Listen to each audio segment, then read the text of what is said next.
Dengan nama Allah yang maha luas dan kekal belas kasih-Nya kepada orang mukmin, lagi maha penyayang kepada semua makhluknya. Tasin. Huruf-huruf pada Al-Quran ini membuktikan kebenaran bahwa Al-Quran datang dari Allah dan merupakan kitab suci yang mudah dipahami. Al-Quran menjadi petunjuk dan kabar gembira bagi orang-orang mukmin, yaitu orang-orang yang melaksanakan sholat, mengeluarkan zakat, dan beriman kepada hari akhirat. Sesungguhnya orang-orang yang tidak beriman kepada hari akhirat, perbuatan-perbuatan durhaka mereka kami jadikan menyenangkan hati mereka. Mereka kami biarkan hidup dalam kebingungan. Orang-orang yang tidak beriman kepada hari akhirat di dunia akan mendapatkan azab yang buruk. Mereka kelak di akhirat termasuk orang-orang yang sangat rugi. Wahai Muhammad, engkau diberi Al-Quran dari sisi Tuhan yang maha bijaksana lagi maha mengetahui kebutuhan manusia untuk hidup bahagia. Wahai Muhammad, ingatlah ketika Musa berkata kepada keluarganya dalam perjalanan kembali ke Mesir, "Sungguh aku telah melihat nyala api. Aku akan membawa kabar kepada kalian tentang arah jalan dari tempat itu menuju ke Mesir. Atau aku dapat mengambil sesuluh api untuk kalian pakai berdiam." Ketika Musa sampai di tempat itu, dia diseru, "Wahai Musa, semoga kamu mendapatkan barokah di tempat api ini dan sekitarnya. Allah Maha Suci, Tuhan yang menguasai seluruh alam." Allah berfirman, "Wahai Musa, sesungguhnya akulah Allah, Tuhan Maha Perkasa lagi Maha Bijaksana. Wahai Musa, lemparkanlah tongkatmu." Ketika Musa melihat tongkatnya bergerak seperti ular, Musa lari terbirit-birit dan tidak mau lagi melihat ke belakang. Allah berfirman, "Wahai Musa, janganlah kamu takut. Sungguh para rasulku tidak takut untuk menerima titahku. Namun tidak demikian halnya orang yang sebelumnya berbuat syirik, kemudian masuk Islam. Sungguh aku maha pengampun lagi maha penyayang kepada semua makhluk." Wahai Musa, masukkanlah tanganmu ke saku atas bagian dalam bajumu. Lalu ketika telapak tanganmu kamu keluarkan, telapak tanganmu akan memancarkan cahaya putih berkilau. Peristiwa ini adalah salah satu dari 9 mukjizat yang ditampakkan kepada Fir'aun dan kaumnya. Sungguh Fir'aun dan kaumnya adalah kaum yang suka berbuat maksiat di muka bumi. Ketika mukjizat-mukjizat yang nyata dari kami datang kepada Fir'aun dan kaumnya, mereka berkata, "Kejadian ini benar-benar sihir." Fir'aun dan kaumnya mendustakan mukjizat Musa karena kekafiran dan kecongkakan. Padahal dalam hati mereka meyakini kebenarannya. Wahai Muhammad, perhatikanlah bagaimana nasib buruk menimpa orang-orang yang berbuat durhaka itu. Kami telah karuniai Daud dan Sulaiman dengan kenabian. Daud dan Sulaiman berkata, "Segala ungkapan puji dan syukur hanyalah berhak ditujukan kepada Allah, Tuhan yang telah memberikan kelebihan kepada kami di atas sebagian besar hamba-hambanya yang beriman." Sulaiman dan Daud telah mewarisi kerajaan, dan Sulaiman berkata, "Wahai manusia, telah diajarkan kepada kami bahasa burung. Kami dikaruniai segala sesuatu. Sungguh semua ini adalah sebuah keutamaan yang nyata. Tentara-tentara dari golongan jin, manusia, dan burung telah dikerahkan untuk membantu Sulaiman dan mereka berbaris dengan tertib. Tatkala Sulaiman dan tentaranya melewati lembah semut, seekor semut berseru kepada semut-semut lainnya, 'Wahai semut, masuklah ke lubang-lubang perlindungan kalian, agar Sulaiman dan tentaranya tidak menginjak kalian tanpa mereka sadari.' Maka Sulaiman pun tersenyum sambil tertawa mendengar seruan seekor semut itu. Sulaiman berkata, 'Wahai Tuhanku, berikanlah rahmat kepadaku agar aku dapat mensyukuri nikmat-Mu yang telah Engkau karuniakan kepadaku dan kepada kedua orang tuaku, juga supaya aku dapat melakukan amal soleh yang Engkau ridhoi. Dengan rahmat-Mu, masukkanlah aku ke dalam golongan hamba-Mu yang soleh.' Sulaiman kemudian memeriksa burung-burung yang menjadi pembantunya. Ia berkata, 'Mengapa aku tidak melihat burung hudhud? Apakah burung hudhud termasuk golongan yang telah meninggalkan tempatnya? Sungguh aku akan menjatuhkan hukuman kepadanya dengan hukuman yang berat. Atau aku akan sembelih burung itu, atau burung hudhud itu datang kepadaku dengan alasan yang benar.' Burung hudhud ternyata berada tidak jauh dari tempat Sulaiman berdiri. Burung hudhud berkata, 'Wahai Sulaiman, aku mengetahui apa yang tidak engkau ketahui. Aku datang kepadamu dari negeri Saba dengan membawa berita yang benar. Wahai Sulaiman, sungguh aku telah menemukan seorang perempuan yang menjadi ratu di negeri itu. Ratu dan rakyatnya diberi oleh Allah bermacam-macam karunia. Ratu itu mempunyai singgasana yang megah. Aku dapati ratu dan kaumnya menyembah matahari sebagai Tuhan selain Allah. Setan menampakkan perbuatan sesat mereka sebagai perbuatan benar. Setan memalingkan mereka dari agama Allah, sehingga mereka tidak memperoleh petunjuk jalan yang benar. Ratu dan rakyatnya tidak mau bersujud kepada Allah, Tuhan yang telah mengeluarkan benda-benda yang tersembunyi di langit dan di bumi. Allah mengetahui apa saja yang kalian rahasiakan dan yang kalian tampakkan. Allah, tiada Tuhan selain Dia. Allah adalah Tuhan yang menguasai arasy yang agung.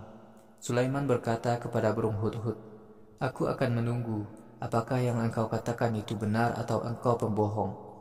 "Wahai burung hudhud, pergilah engkau dengan membawa suratku ini. Berikanlah suratku ini kepada ratu dan pembesarnya. Kemudian tinggalkan mereka sementara waktu. Tunggulah jawaban yang akan mereka berikan kepadamu." Ratu Saba itu pun berkata kepada para pembesarnya, "Wahai para pembesarku, aku benar-benar telah diberi sebuah surat yang sangat bagus. Surat ini sungguh dikirim oleh Sulaiman." Sulaiman menulis suratnya dengan menyebut nama Allah yang maha luas dan kekal belas kasihnya kepada orang mukmin, lagi maha penyayang kepada semua makhluknya. "Wahai ratu dan para pembesar, janganlah kalian berlaku congkak kepadaku. Datanglah kalian kepadaku dengan sikap menyerah." Ratu Saba berkata, "Wahai para pembesar, berikanlah nasihat kalian kepadaku dalam urusanku ini. Aku tidak akan memutuskan perkara ini sampai kalian semua hadir di hadapanku." Para pembesar berkata, "Kami semua adalah orang-orang yang perkasa dan memiliki pasukan yang kuat. Wahai ratu, urusan ini terserah engkau. Pikirkanlah apa yang hendak engkau perintahkan kepada kami." Ratu berkata, "Para raja ketika menyerbu suatu negeri, mereka merusak negeri itu dan menjadikan para pemimpinnya hina. Begitulah yang biasa mereka lakukan terhadap negeri lawannya. Wahai para pembesarku, aku akan mengirim utusan kepada Sulaiman dan pembesarnya dengan membawa hadiah. Kita akan menanti jawaban apa yang dibawa kembali oleh para utusan kita." Ketika utusan itu datang kepada Sulaiman, Sulaiman berkata, "Apakah kalian memberikan harta ini kepadaku? Padahal Allah telah mengaruniai aku lebih baik daripada apa yang Allah berikan kepada kalian. Apakah kalian merasa bangga dengan hadiah-hadiah yang kalian berikan kepadaku ini? Wahai utusan, kembalilah kepada ratu dan para pembesar kalian. Kami akan datang kepada mereka dengan pasukan yang mereka tidak akan sanggup menghadapinya. Sungguh akan kami usir ratu dan para pembesar kalian dari negeri kalian dalam keadaan terhina lagi menyerah." Sulaiman kemudian mengumpulkan para pembesarnya lalu berkata, "Wahai para pembesar, siapakah di antara kalian yang dapat memindahkan singgasana Ratu Saba sebelum ratu dan rombongannya datang kepadaku dalam keadaan menyerah?" Ifrit dari golongan jin berkata, "Wahai Sulaiman, aku dapat memindahkan singgasana ratu sebelum engkau berdiri dari kursimu. Aku sanggup melakukannya dan aku orang yang dapat dipercaya." Seorang pembesar Sulaiman yang memiliki pengetahuan supranatural dan mengerti kitab Allah berkata, "Aku dapat memindahkan singgasana ratu itu ke hadapanmu sebelum matamu berkedip satu kali." Ketika Sulaiman melihat singgasana ratu itu telah ada di sisinya, Sulaiman berkata, "Ini adalah karunia Tuhanku untuk menguji aku. Apakah aku mau taat kepada Tuhanku atau aku kafir? Siapa saja yang mau menggunakan karunia Allah pada jalan yang benar, sesungguhnya orang itu telah berbuat baik untuk dirinya sendiri. Siapa saja yang kafir, sesungguhnya Tuhanku maha berkecukupan lagi maha pemurah." Sulaiman berkata kepada ahli ilmu itu, "Ubahlah singgasana Ratu Saba ini, agar kita dapat menguji. Apakah ratu masih mengenal singgasananya, ataukah ia tidak lagi dapat mengenalnya?" Maka tatkala Ratu Saba datang, ada orang yang berkata kepadanya, "Apakah singgasanamu semacam ini?" Ratu berkata, "Sepertinya benar." Sulaiman dan para pembesarnya berkata, "Kami telah diberitahu oleh Allah tentang keadaan singgasana ratu sebelum ia datang. Kami semua adalah kaum muslim. Perbuatan ratu menyembah Tuhan selain Allah memalingkan dia dari agama tauhid. Ratu dahulu tergolong kaum kafir." Kemudian kepada ratu dikatakan, "Wahai ratu, masuklah ke dalam istana." Ketika ratu masuk ke istana Sulaiman, ia mengira lantai istana Sulaiman penuh air. Karena itu ratu menyingkap kainnya sehingga terlihat betisnya. Sulaiman berkata, "Wahai ratu, ini hanyalah lantai yang mengkilat. Lantai ini terbuat dari batu pualam." Ratu berkata, "Wahai Tuhanku, sungguh aku telah menzalimi diriku karena tidak beragama Islam. Sekarang aku masuk Islam mengikuti Sulaiman, dan aku berserah diri kepada Tuhan yang menguasai seluruh alam. Kami telah mengutus Saleh kepada kaum Samud kaumnya sendiri. Saleh berkata kepada kaumnya, "Wahai kaumku, taatlah kalian kepada Allah." Ternyata kaum Saleh terpecah menjadi dua golongan dalam menyikapi dakwahnya. Saleh berkata, "Wahai kaumku, mengapa kalian minta supaya azab segera diturunkan, bukan malah bertaubat? Alangkah baiknya kalian bertaubat kepada Allah supaya kalian diberi rahmat." Kaum Saleh berkata, "Kami menjadi celaka karena kamu dan para pengikutmu." Saleh berkata, "Malapetaka yang menimpa kalian datang dari Allah karena dosa-dosa kalian. Bahkan kalian adalah kaum yang selalu mencampur adukkan kebenaran dengan kebatilan." Di kota kaum Saleh ada 9 tokoh yang selalu berbuat maksiat di negerinya dan tidak mau beramal saleh. Kaum Saleh berkata, "Wahai Saleh, mari kita bermubahalah dengan menyebut nama Allah. Kami akan membunuh Saleh dan keluarganya. Kami akan berkata kepada kaum kerabat Saleh bahwa kami tidak tahu menau tentang orang-orang yang membunuh Saleh dan keluarganya. Sungguh kami adalah orang-orang yang memberikan kesaksian yang benar." Kaum Saleh mengatur tipu daya. Kami pun membalas tipu daya mereka tanpa mereka sadari. Wahai Saleh, karena itu perhatikanlah akibat buruk dari tipu daya mereka. Sungguh kami telah membinasakan kaum Saleh yang kafir dan seluruh keluarganya. Kami hancurkan rumah-rumah mereka karena kekafiran mereka. Sungguh kejadian kaum Saleh menjadi bukti kekuasaan Allah bagi kaum yang memahami kebenaran kekuasaan Allah. Kami selamatkan kaum Saleh yang mengimani ke Rasul Saleh dan menjauhi kesyirikan. Wahai Muhammad, ingatlah ketika Lut berkata kepada kaumnya, "Mengapa kalian melakukan homoseksual, padahal kalian tahu bahwa perbuatan itu sangat terkutuk? Apakah akal kalian membenarkan perbuatan homoseksual dan kalian meninggalkan istri-istri kalian? Bukankah perbuatan keji kalian ini menunjukkan bahwa kalian adalah kaum yang rusak akalnya?" Kaum Lut hanya menjawab seruan Lut dengan berkata kepada sesama mereka, "Usirlah Lut dan keluarganya dari negeri kalian. Sungguh Lut dan keluarganya adalah orang-orang yang merasa dirinya suci." Kemudian kami selamatkan Lut dan keluarganya, kecuali istrinya. Kami tetapkan istri Lut termasuk golongan yang kami binasakan, karena ia memihak golongan kafir. Kami turunkan hujan batu kepada kaum Lut. Sungguh hujan batu itu merupakan bencana yang amat buruk yang sebelumnya telah diancamkan kepada mereka. Wahai Muhammad, katakanlah, segala ungkapan puji dan syukur hanyalah berhak ditujukan kepada Allah. Selamat sejahtera bagi para nabi dan rasul Allah. Wahai Muhammad, katakanlah kepada kaum musyrik Quraisy, mana yang lebih baik, Allah yang Esa ataukah Tuhan-Tuhan selain Allah yang kalian sembah? Wahai Rasul, tanyakanlah kepada manusia, siapakah Tuhan yang menciptakan langit dan bumi dan menurunkan air hujan dari langit untuk kalian? Dengan air hujan itu kami tumbuhkan kebun-kebun yang indah. Kalian sama sekali tidak mampu menumbuhkan pohon-pohon itu. Karena itu, patutkah ada Tuhan selain Allah? Bahkan orang-orang kafir adalah kaum yang menyimpang dari agama Allah.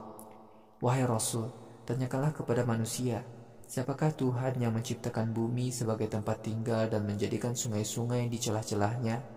Siapakah pula yang menjadikan gunung-gunung di bumi ini? Siapakah pula yang menjadikan penyekat air antara sungai dan laut? Patutkah ada Tuhan selain Allah? Bahkan sebagian besar manusia tidak mau menyadari adanya Allah.